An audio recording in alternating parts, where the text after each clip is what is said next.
If you crack her in a pack, you better stand back, cause she'll hit you with a whack. It's Jaxis. Only shooting stars break the mold. This video and my channel are sponsored by Untap.gg. If you're looking to track your stats and get a good look into the metagame, I highly recommend Untapped. You can find a link to them in the description of this video.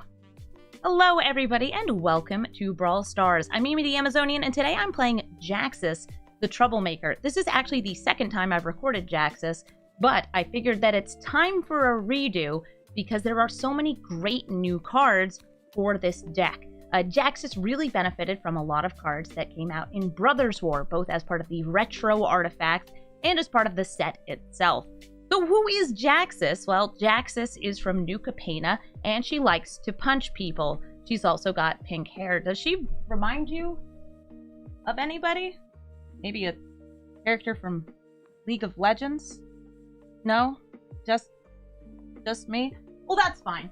Jaxis is really good for enter the battlefield and on death triggers, which is why this deck is chock full of them.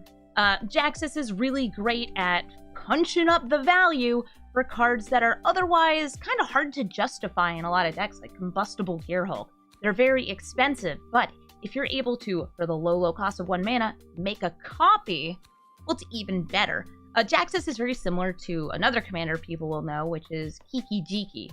The big difference here is Jaxis requires a discard as part of the cost, and also will draw you a card when that creature dies at end of turn, because it's meant to emulate Blitz.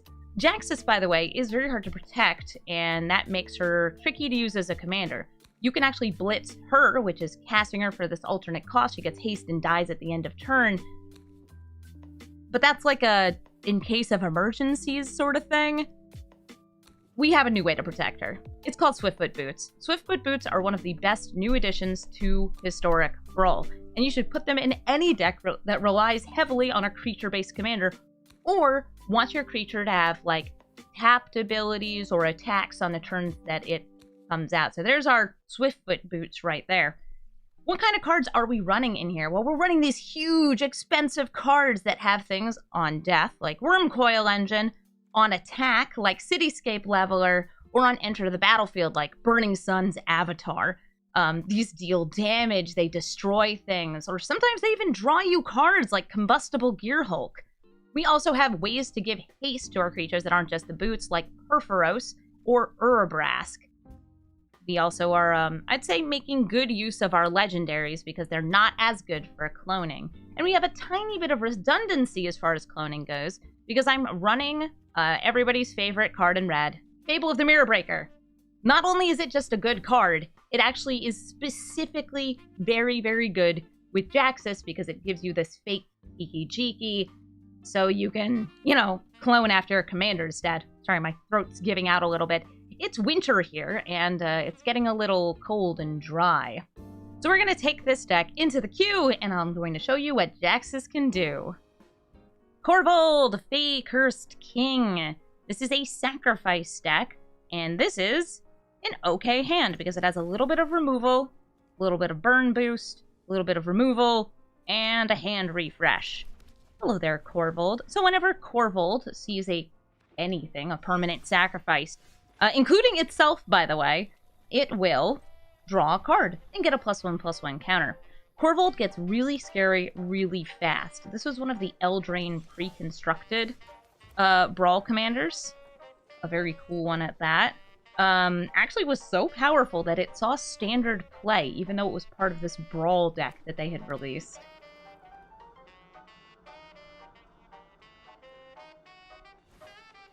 Hello, Professional Facebreaker.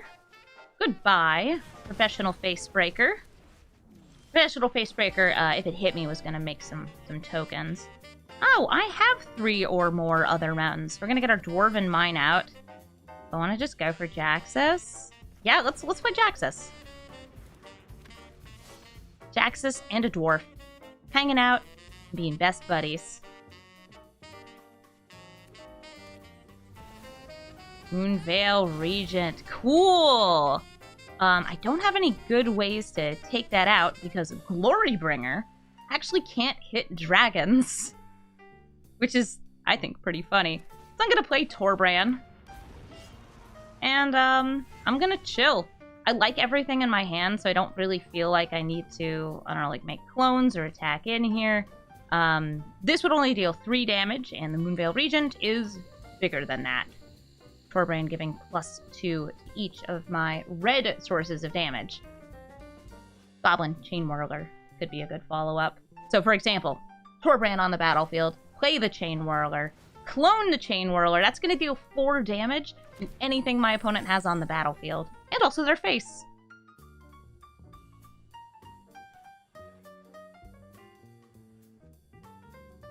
Okay. They made some treasures. Treasures are good for Corvold. Now, what am I feeling?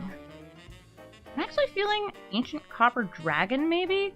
Get onto the battlefield? Or, no, I'm going to go with this Chainwhirler play that I detailed before. So, Goblin Chainwhirler. It deals its 2 damage. Assuming they don't kill Torbran here. Sorry, 3 damage. Right, because it's +2. That's so good. We're going to copy it again, and I'm going to discard Ox of Agonas. Because this is actually got Escape. I can play it from the graveyard. It'll be a special treat for us later. Maybe they'll sacrifice this. No, they're actually going to let it die and then come back. So Malakir Rebirth means it comes back to the battlefield tapped. They have no colored permanents on the battlefield, so it deals no damage. They still get to target. Oh no! It sees itself when it resolves. Okay, so it dealt 1 damage. That's fine with me. We're going to swing in here and get in 4 + 5. 9 damage. Nice. We'll also draw a card off Chainwhirler dying. What do we get? Mishra's Command. Very good. Mishra's Command is a super flexible new card. It's Planeswalker removal. It's creature removal. It's refreshing your hands with a discard and a draw. Or it's give something haste and a bit of a burst to its attack. If I have nothing on the battlefield, though, well, that's not as good. They could have attacked here first. They didn't. Moves my commander to the command zone. Yes, I could keep it in the graveyard as fuel for the Ox of Agonas, but I'd rather keep it in the command zone so I can blitz it. Now, they don't have any targets for Glorybringer. But Glorybringer is still 4 damage to their face. And that seems very worth it to me. Not going to exert because there's no targets to burn. Glorybringer, by the way, cannot hit dragons. So if they brought out Corvold, I would not be able to use the exert ability to deal 4 damage to Corvold. It's one of those like tiny pieces of text that you always forget about. Like, why do you only hit non-dragons? Who knows?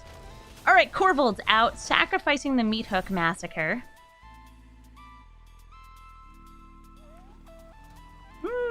Okay. They've got 3 mana up. They've got a treasure. But we've got haste. Oh, no. So I have a potential line to lethal here where I like Jaxis and I make a copy of Glorybringer. But I'm a woman who knows what she likes. And what she likes is Mirror March. I say potential line to lethal because there's a pretty good chance they have removal. So I'm just going to pass the turn. Mirror March, if you're not familiar, is the best coin flip card that will absolutely never work for you. But if you like to play it risky, and I do, Mirror March gives you the potential to have ridiculous turns. And I love things that are ridiculous. Mirror March is, whenever a non-token creature enters the battlefield, flip a coin. If it's a head, flip another coin. If it's a head, flip a coin. Until you hit a tails. Then for each heads you flipped, you get a clone of that creature with haste. It's exiled at the end of the turn. Super fun card. So ready. We're gonna win. Mirror March style. Nice glittering stockpile. More treasures. I wonder if they'll attack me. No, right. They can't. So, let's do it. Ancient Copper Dragon. Give me some flips. Come on, 3 heads. And it was a tails. Fine, I'll go for the lethal. Mumble grumble. Yeah. Yeah. I'm using Mishra's command for X equals 0. This is purely to give this haste. I will still exert Glorybringer to destroy Kalane.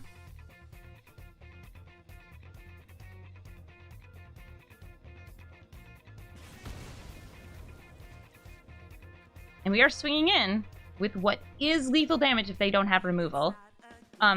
Glittering Stockpile, currently not doing anything for them. They only had Gruul mana up there, so I felt a lot safer than when they had Treasure. We're good. We win. Balmor, Battle Mage Captain, is our opponent's commander. Balmor's awesome. It's a bird, and it's also 2 mana, and it's also uncommon, and it makes all your creatures get bigger whenever you cast an instant or sorcery. Or is it just non-creature? No, it's instant or sorcery. Alright. Balmor, the Bird Wizard. We've got 3 mana. I've got some small removal. I've got a bird, I've got a dragon, and I've got a board wipe. This seems like a good enough hand for me. Hey, Balmor. Hey, Balmor. Ready to go?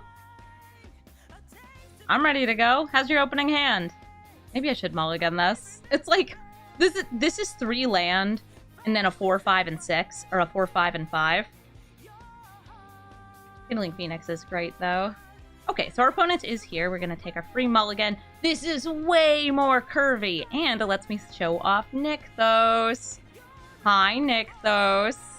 Nykthos is a really sweet card because it can get you a lot of mana. Sometimes it's just a land and it does nothing. Sometimes it's a land that does a lot of somethings. Let's go for Rahilda. I think that Rahilda is, by the way, going to die here. They played a Soulscar Mage, which turns non-combat damage into -1/-1. And Balmor makes things grow. This also has prowess, and this essentially gives everything pseudo-prowess. So any spell they cast is going to make these huge and scary. And burn spells are going to turn Rahilda into a withered pile of werewolf soup. Nice, I gave them all trample. Poor Rahilda. She just wants to hit face, because when she does, she steals the first non-land off the top of the opponent's deck, and you can cast it, paying mana of any color, any turn that you attack with wolf or werewolf. Good-a-woo. Oh my gosh, are they gonna let me steal? I love stealing. Alright, let's go in. Rahilda! With the swing. I feel like if they had removal, they would have used it on their turn, because it would have gotten them a stronger attack. Invigorated Rampage. Not that useful to me now, but maybe next turn? We can get out Conspiracy Theorist or Containment Construct. Let's go for the Conspiracy Theorist.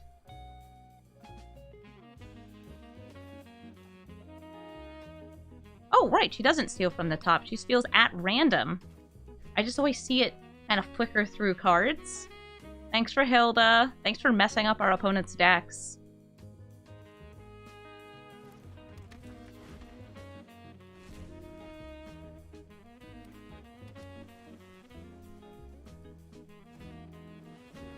Ooh, nice. This is like super prowess because you cast a non-creature spell and you get a +1/+1 counter. Looks like they're going to rile up their Soulscar Mage by dealing a damage to it to draw a card, and now they're swinging for a lot of damage. I'm blocking Soulscar Mage. I think it is the right move to prevent any damage that I can from this opponent, because they're scary. Look at those little birds. I'm going to swing in with the Rahilda again. Yes, I could cast this before combat. I'm not going to. Carry Zev. Ooh.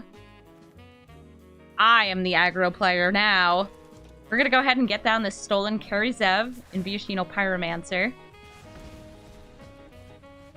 Jaxis is like, what about me? Jaxis? Just hold your horses. I need to not die first, and then you can come party. Kiln Fiend getting a buff, and another buff.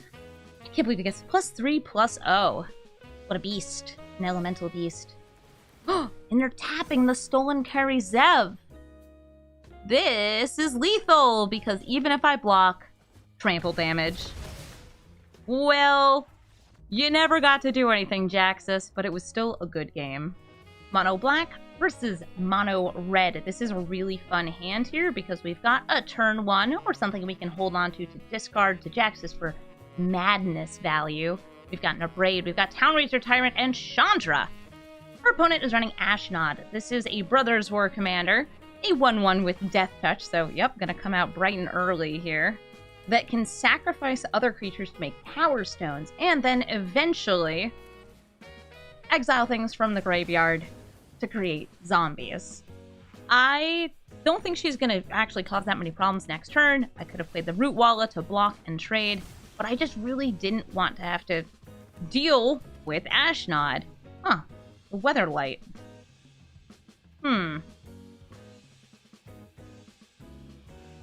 I could have braid that, or I could just play a lizard. I'm gonna play the Blazing Root Walla, and it's gonna be a little guy. I can make it into a slightly larger little guy, though. Persistent Specimen. A fine 1/1 to sacrifice and bring back, and sacrifice and bring back. Shambling Ghast I really don't like here because the Root Walla is very dead to the -1/-1 ability. In fact, everything out here is kind of bad for the Root Walla. I guess we'll just pass the turn.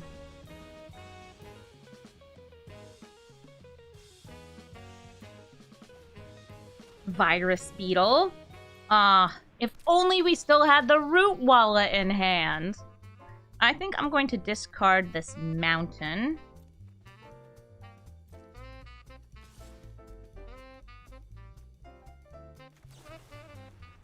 I'm going to destroy the Weatherlight.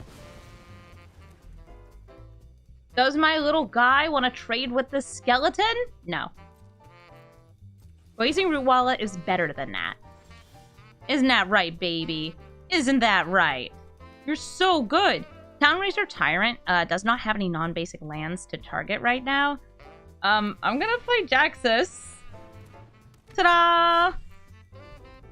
Jaxis is bigger than all of these 1/1s.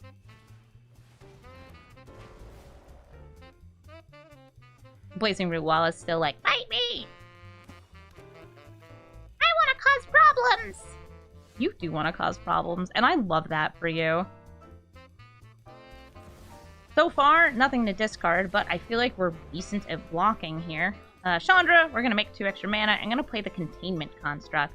Containment Construct is a super cool card with Jaxis because it lets you recast the cards that you're discarding to her ability. So you discard a card to get the Blitz, and then you can recast it for more value. It's similar to the Conspiracy Theorist, but actually works for lands too, which is really, really nice. Speaking of lands, I think it's time for us to discard a land and bring it back. So we've got Goldspan Dragon here. What's better than 1 Goldspan Dragon? It's 2 Goldspan Dragons. I'm going to discard this mountain. Containment Construct is going to be like, is that for me? Yes, it is, my little buddy. We're going to play the mountain. Then we're going to attack with 2 Goldspan Dragons. Nice, nice. That gives me 5 mana. We're going to play Townraiser Tyrant. There's no target for the land ability. That's fine. That's still a 4/4 dragon. That's still a 4/4 dragon. Wow. Goblin Chainwhirler, you say? Goblin Chainwhirler deals 1 damage to each of my opponent's creatures. And their face. Now let's take a look at what the toughnesses are on our opponent's creatures here. Let's see. 1. 1 also. 1. 1. What? 2? What do you mean 2? What are you going to sacrifice here? I'm going to go ahead and trade with this Blazing Root Walla here, since it's very dead to, like, the Shambling Ghast ability. They'll probably redirect it onto this construct, though. Ooh, Anax, too. I can't play them both, so I'm just going to go for the Goblin. Wait, I could play them both as long as I do it post-combat. Then I don't get to attack with a clone.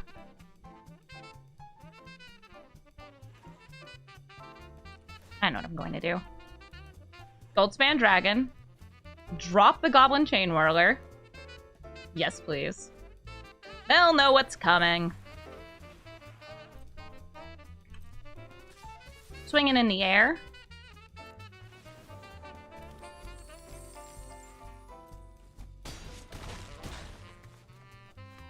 Play Anax. And then Goblin Chainwhirler. That way, if/when they kill the containment construct, they will give me a satyr! Oh no, they went for a treasure token. I wonder if they have a board wipe. Well, they're down to 4 life. We have gotten obscene amounts of value. I have a Wurmcoil Engine in hand. Oh. Worm. Yep, they got a board wipe. But this board wipe is going to leave us with a lot of stuff on the battlefield. Move my commander to the command zone? Yes. Notably, Meathook Massacre does reduce the amount of power each of my creatures had at the moment they died. But we still have a couple satyrs. 1 or 2 or 3 or 4 or 7. We also have Den of the Bugbear. Either way, it's lethal. GG! Jason is playing Muldrotha, the Gravetide. Muldrotha's really cool. She is the graveyard recycling elemental monster who is very good at reusing cards like Finding the Old Gods or Ravenous Chupacabra. These removals that end up in their graveyard and then can be recast. This seems like an okay opening hand. I really like that we have an exiling spell here, the Scorching Dragonfire, to stop them from reusing stuff in the graveyard. And by the way, Muldrotha is one of 2 Sultai commanders that I'm hoping to build. I put a poll up on my Twitter asking, would you rather see Muldrotha or Yarrick? Yarrick has entered the battlefield. Muldrotha is this recycling from the graveyard. They're both really great creatures, though. I think actually Muldrotha might be the #1 most popular commander. I feel like I saw that stat somewhere on EDH Rec. I would believe it. She's so good. Full God Lantern! Nice! Do I want Circuit Mender? Or do I want an Awu? I want the Awu. I'm gonna play a Reckless Stormseeker here. And give haste to it. Attack in. Having things that give haste in this deck is really important because we want to use Jaxis' ability on the turn she comes out without having to blitz her every time. Oh no! So there's an enchantment that they can reuse from the graveyard. Very strong.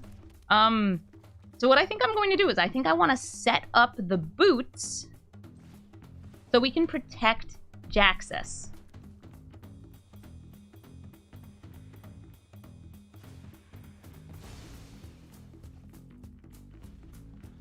Other than board wipes, this will definitely help keep our commander alive. Oh my gosh, wait! I have a thing here! This, by the way, was a trick back in Standard. You Scorching Dragonfire the Uro on the turn it gets played. So when it dies, it doesn't go to the graveyard to be escaped later. It goes straight to exile. Nice.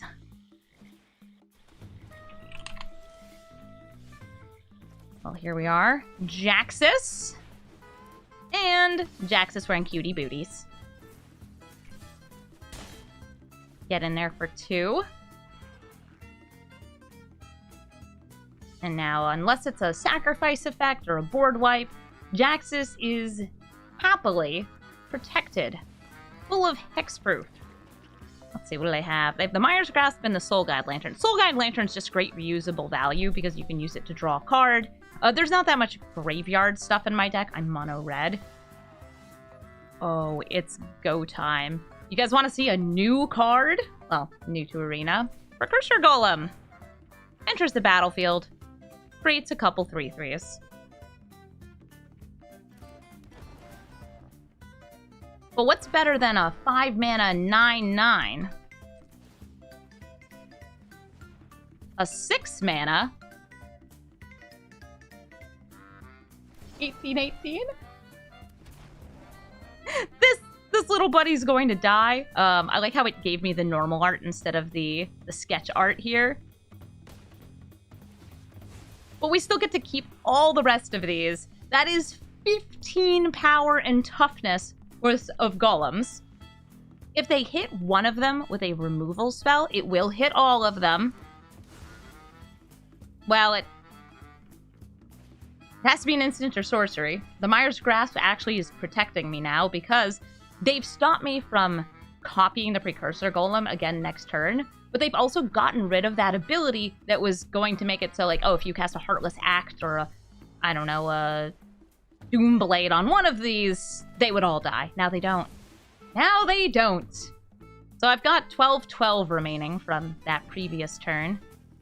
Torbrand, not going to give them a buff because, well, they're not red. No, attack in! I want to block.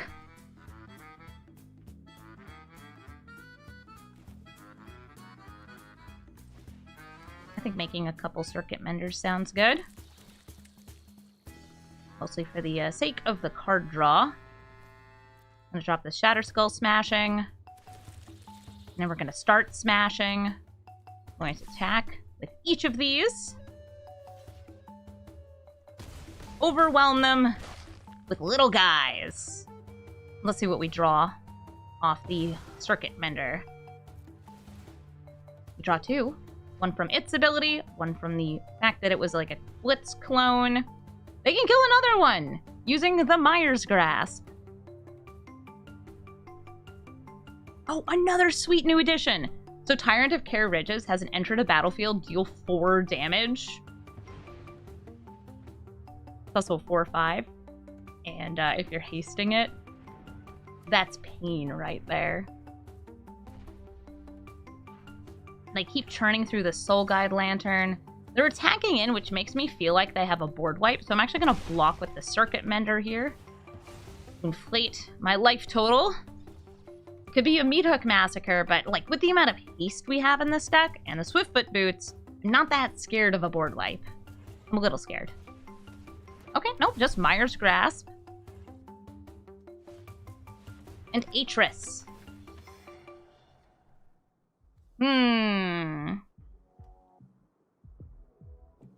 Remember, these permanents are replayable from the graveyard. So we're going to give them choice of a board wipe, and you know it's a board wipe. Or 2 mystery cards. Okay, so they actually chose correctly. It's hard to bamboozle somebody like that.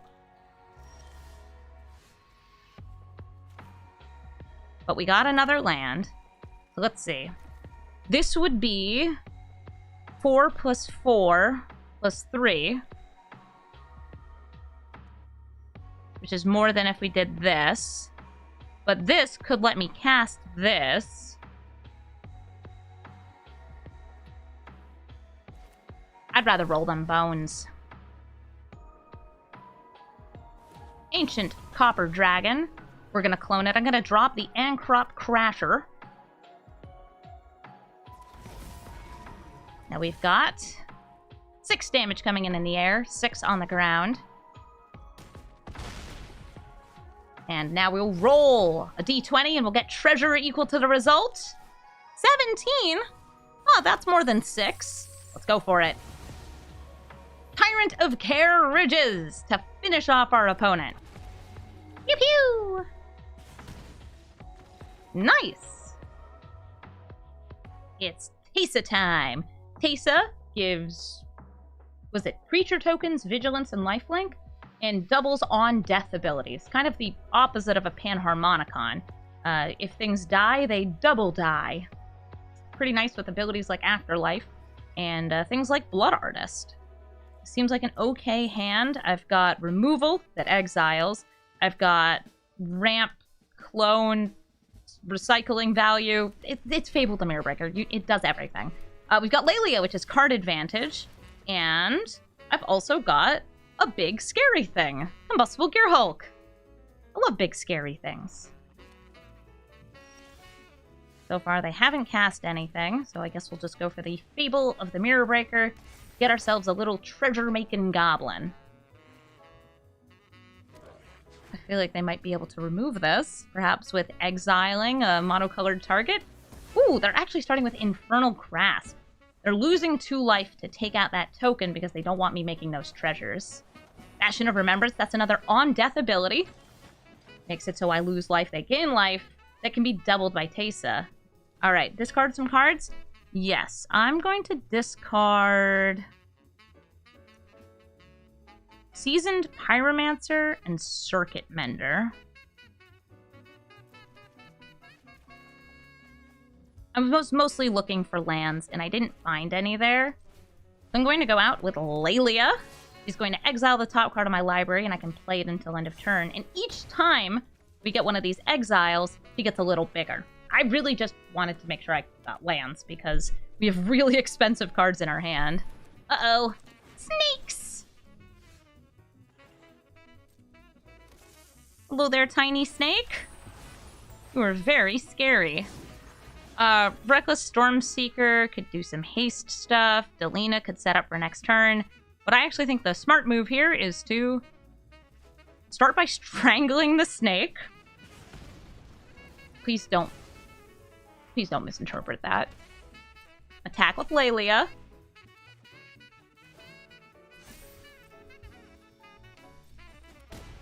And now Scorching Dragonfire the Viashino. No more snakes!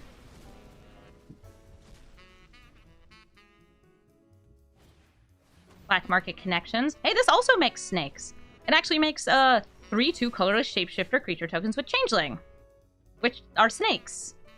Cursebound Witch gets value when it dies. Ooh, double value from Teysa. Nice. Well, what do I got here? Anything I want to clone? I mean, yes. We're going to get out the Reckless Stormseeker. I'm going to pay 1 entire mana to make a copy of it. You can have haste. You already have haste. You can have more haste. And we're going to attack in with everybody here. We exile at the top of our library. Lelia says, ooh, a card! The card is gone forever. I'm not casting that.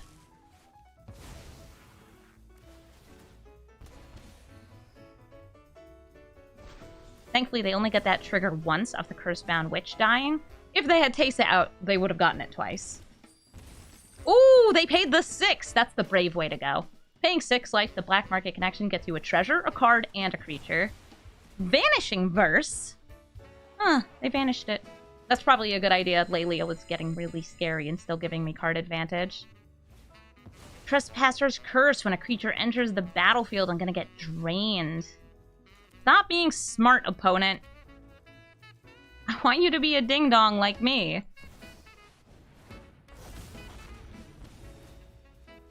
Here we go. We got the Ancient Copper Dragon, my beautiful, beautiful buddy here. Attacking in for 7. We're going to get some treasures. 11 treasures. This seems like a sensible amount. In fact, it's such a good amount that we can play the Gearhulk. I think that they have to let me draw the cards off this. But then we're going to clone it. And at that point, we'll probably have drawn either direct damage or just so much that they're not going to be able to avoid dying next turn.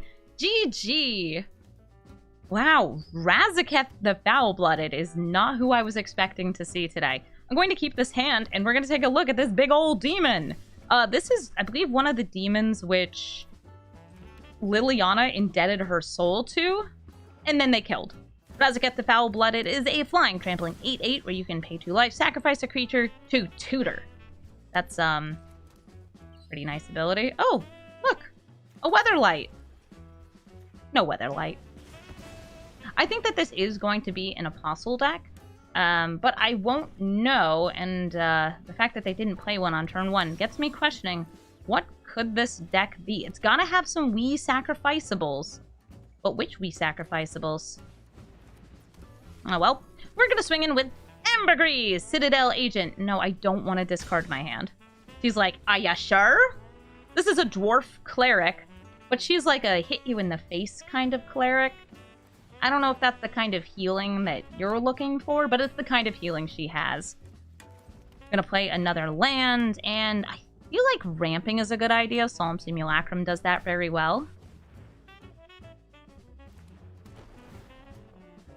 Here we go. Enters the battlefield, gets me a mountain. Perfect.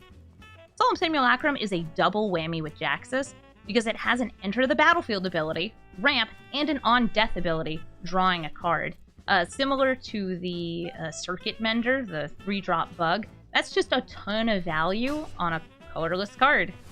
Nice. Okay, so Bastion of Remembrance, they did block that turn, which makes me feel like they're planning on killing these two or setting up for some kind of board wipe in a turn or two. 6 mana, Evolved Sleeper. Okay, they can activate this a couple times. They can make it into a 2/2, then a 3/3 with Death Touch. And do they have enough to make it into a 4/4? Oh, they're just short. Just short. Is it Jaxis time? Is it Jaxis time? Is it Jaxis time? Is it Jaxis time? It's Jaxis time. I'm going to play her pre-combat just so I don't forget. And I'm going to attack in with these 2 lil buddies. If they try to make the Evolved Sleeper into a 3/3, I'm ready.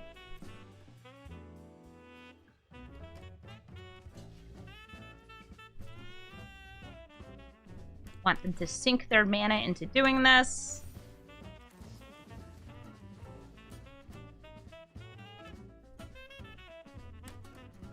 See if they sacrifice it in response. They don't! That's fine with me. Jaxis is so ready to punch. I don't know how many of you have realized this, but Jaxis the Troublemaker, despite her, like, fisticuffs attitude, almost never attacks in this deck. She is a clone maker. She is the one who brings the reinforcements. But she's not getting her hands dirty. Ooh, Pitiless Plunderer. Bolus's Citadel is letting them play off the top of their library for the low cost of blood. Oh, I'm sorry, these actually all cost way more than 3 mana. Inquisition of Kozilek. Pitiless Plunderer is going to make it so if their creatures die, they get a treasure. This will make it so if their creatures die, they drain me for life. Let's see, we got board wipes, we got face damage, we have Chaos, Valor. Chaos Valor.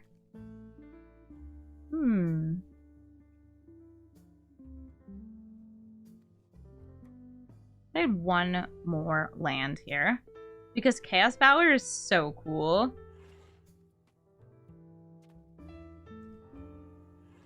I'm gonna go for the Leyline Tyrant play. We're gonna clone the Leyline Tyrant. I'm gonna drop the Conspiracy Theorist. It would offer us this kind of replaying our clones ability, which is so great. But I don't think I need that right now. And everybody in. They have good blocks on the ground. But I want this to die. I'm offering them the ability to, like, hey, do you want to just block that and that? That gets me the Solemn Simulacrum draw, which could be a land. And I'd really love a land. Nice. Play it. This dies. We are going to pay 1. But who do we kill? Pitiless Plunderer or the Vindictive Vampire? I'm gonna hit the Vindictive Vampire. I feel like them getting the treasure is cool because it's gonna let them get out Razaketh. But them being able to double drain me for 2 life each time things die is too much. It's too much. They're still playing off this Bolus's Citadel. Paying more life. Feed the Swarm on Jaxis. What a way to go. So they just went for the, I kill myself by losing life. Good way to go, Benz Gabriel. Good way to go. Our opponent is playing Minsc and Boo, Timeless Heroes. This is a Planeswalker commander that comes with a little buddy. It's Boo! Boo is not a little buddy in this deck, though. Boo gets huge and scary and comes back every time he dies. Boo is actually one of the strongest commanders I think that people play. And you really do have to be on your toes for the Boo that comes back and back and back again, because whenever there isn't Boo, they get a Boo. And also they can sacrifice a creature, and if it is Boo or any hamster, they draw cards. It's like a fling effect. It's really good. Well, we'll get started here with our Coldsteel Heart. We didn't get a 3rd land yet, but at least we have mana. They're ramping off their Gilded Goose. They're making more food. All right. Able the Mirror Breaker, the Storm Seeker. These are all great cards. And we can play them off the Coldsteel Heart unless they get rid of it. Please don't. Raise the Effigy. All right, they're destroying the Coldsteel Heart. They did have to use up one of their goose mana, eating the food for that. And Scavenging Ooze, they could munch that up from the graveyard. Here's hoping for a land, and we got one! That's what I like to see. I'm gonna go for Fable of the Mirror Breaker over the Reckless Storm Seeker, because I'd rather my haste be a surprise. Surprise.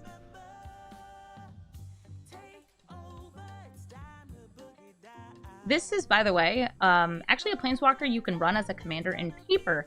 The only difference between it and the one here is that that one has the text, Minsc and Boo, Timeless Heroes can be your commander. It costs 4 mana instead of 5, and it actually allows you to make a Boo even when there's a Boo already on the battlefield, which gets kind of silly. Ooh, let's see here. I would love that treasure, but I feel like this is an opportunity to take out Scavenging Ooze, and I should take it. The Hardened Scales is going to increase the number of +1/+1 counters put onto things, which is kind of scary. And I want to make sure that my graveyard was safe here, so I can do some discarding. I think I'm going to discard the Devil's Play, since I can play that again from the graveyard. And I'm going to play Town Razor Tyrant. Let's see, we've got Castle Garenbrig and Lair of the Hydra. These are both good. I'm going to hit Castle Garenbrig to make it so they can't get quite as much mana out of this. Oh! Well, apparently they really, really want that mana because they nullified my Town Razor Tyrant's ability by giving it hexproof. Alright. Shaper's Sanctuary going to make it so when their creatures are a target of a spell or ability, they'll draw a card. Yeah, no, attack with the goose. Please attack with the goose. They have notably missed a land drop. Oh, and by the way, this transforming actually reduced my devotion, which is so strange, but that is how it works.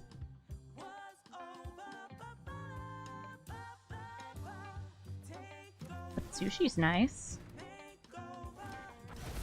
I was thinking, like, I could Stormseeker and then make a clone of this so I can hit their land because they clearly want to protect it so much.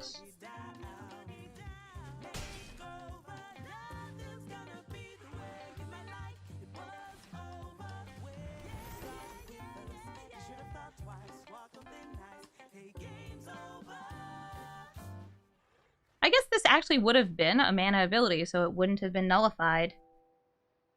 Yeah, because it adds mana.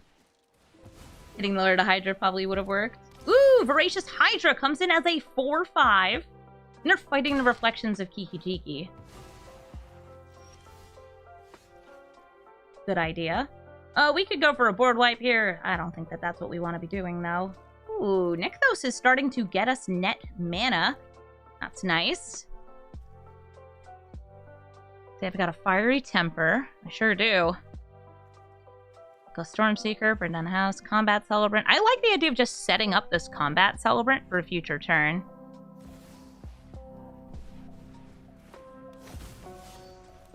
And because Nykthos is generating us extra mana... Oh, wait. Why don't we just use it this turn? I forgot that it would become a 5/1 off Stormseeker. So we're going to exert the Combat Celebrant, which gives us an extra combat. Assume they'll block. But this is going to be another attack in with these two. And there's no blockers on the ground, so we can even haste the Stormseeker. I love this. And bring them down to 4. The Questing Beast gets a free attack. Looks like they had the opportunity to play Minsc and Boo there, but it wasn't going to be enough. That's good game. Again, it's Corvold, Fey Cursed King. We've got 4 lands, some creature-based ramp, a really big damage increaser, Lightning Bolt. Gotta have Lightning Bolt. And of course, Jaxis herself. So this seems like an okay hand to me. Ooh, I see mana. Well, I want to play Rahilda before I play the Marauding Raptor. Even though the Marauding Raptor would let me get out things like Torbrand or Jaxis early, Marauding Raptor does 2 damage to any creatures I have enter the battlefield, which is enough to kill Rahilda. Oh, they didn't cast anything on their turn! That makes it nighttime. If they don't kill Rahilda, we're going to steal 2 random non-lands from their deck, and they're killing Rahilda. I shouldn't be surprised. How about a Marauding Raptor?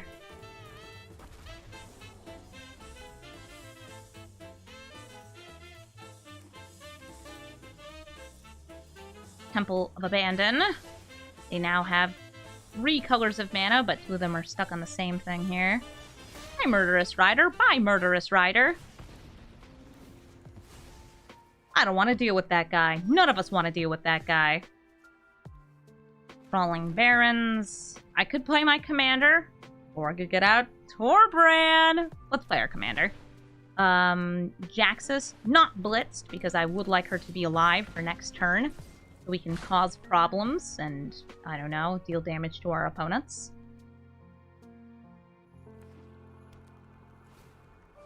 Old Hound! It's a treasure and a dog! And, oh, this is another new card. Crucius, Titan of the Waves. Let's see if they choose to discard. They did, and they chose to be ambitious. I like that it's lowercase. Ambitious means that they have got a card that is more than 3 mana. Yeah, so they got a random card that costs more than 3 mana from their library. That's one of those cards that, like, it's gonna take me a little bit to remember what it does every time I see it. We get 2 damage on Torbran, 5 damage on Crucius, Titan of the Waves. They could sacrifice it to Phyrexian Tower. It prevents it from being exiled. And I'm swinging in with our 2 3s. Wow, Jaxis actually got to attack this time. She's like, there was no cloning to do, so I decided to get punchy. She did 4 damage because of Torbran increasing the damage from our red sources. Love that for you, Torbran.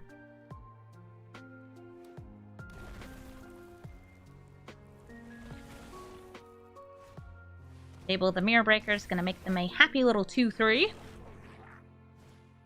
Elvish Mystic. Nice, more ramp.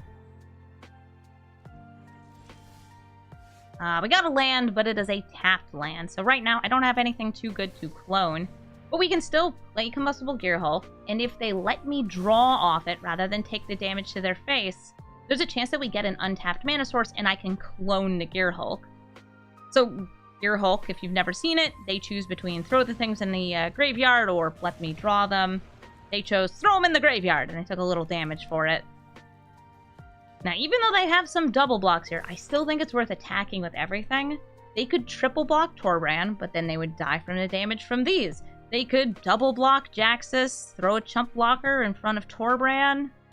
Jaxis would still get in for 4, or Marauding Raptor would. There's no good answer for them, unless they have some damage in their hand I don't know about. No, they don't!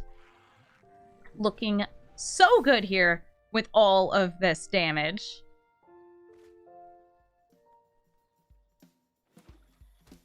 They discarded an Oracle of Moldiah. That's very reasonable. I don't think that would have saved you. And neither will anything else. Good game!